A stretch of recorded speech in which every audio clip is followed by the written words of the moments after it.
ফিনল্যান্ডে যাওয়ার জন্য নতুন একটা বড় বাধা হইতে যাচ্ছে language proficiency, particularly English language proficiency most probably, যদিও এখনও এটা ক্লিয়ার না।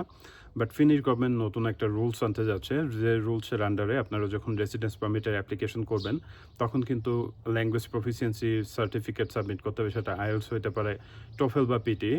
সো এখন এক্সিস্টিং যে রুলস, এখানে দুইটা জিনিস আপনাকে বুঝতে হবে। সেটা হচ্ছে যে আপনি যখন রেসিডেন্স পারমিটের অ্যাপ্লিকেশন করে এম্বাসি ফেস করতে যান তখন কিন্তু আপনাকে ল্যাঙ্গুয়েজ প্রফিসিয়েন্সি ডকুমেন্ট সাবমিট করতে হয় না। বাট নতুন নিয়ম অনুযায়ী সেটা সাবমিট করতে হবে। এবং এটার রিজন হচ্ছে যে রিজনটা আসলে এক্সিস্টিং একটা রুলস, যে অ্যাপ্লাইড সায়েন্সের অনেক ইউনিভার্সিটি আছে যেখানে আপনারা উইদাউট আইএলসে শুধুমাত্র জব এক্সপিরিয়েন্স দিয়ে মাস্টার্সে অ্যাপ্লিকেশন করতে পারবেন। এটা ছাড়াও দেখা গেছে যে কোথাও কোথাও আবার আপনার 5.5 দিয়ে অ্যাপ্লিকেশন করা যায়।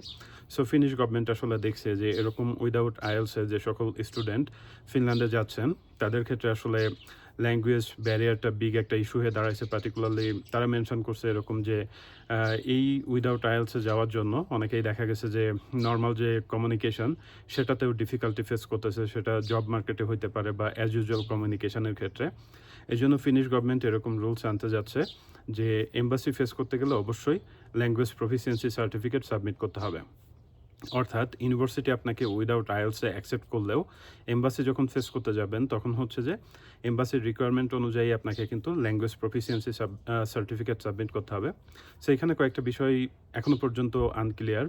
প্রথমত যে ল্যাঙ্গুয়েজ প্রফিসিয়েন্সি যে স্কোরটা এটা আসলে এম্বাসি ফিক্স করে দিবে, নাকি ইউনিভার্সিটি যেটা অ্যাকসেপ্ট করবে সেটা ওকে, নাকি এম্বাসি যেটা ফিক্স করে দেবে সেটা আপনাকে সাবমিট করতে হবে।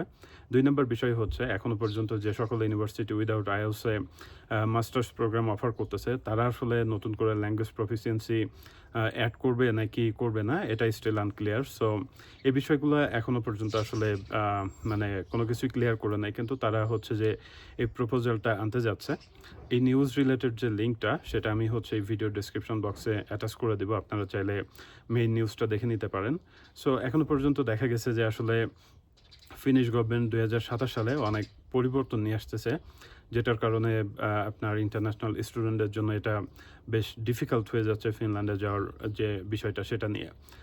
বাট এই যে ল্যাঙ্গুয়েজ প্রফিসিয়েন্সির কথা যেটা বললাম, এটা শুধুমাত্র মেইন অ্যাপ্লিকেন্ট যারা তাদের জন্য, মানে স্টুডেন্টদের জন্য। এটা ফ্যামিলি মেম্বার্স লাইক স্পাউসদের জন্য আসলে এটা অ্যালাউ না, কারণ তারা এরকম কোনো কিছু মেনশন করে নাই। সো এই ছিল মোটামুটি নতুন আপকামিং আপডেট নিয়ে।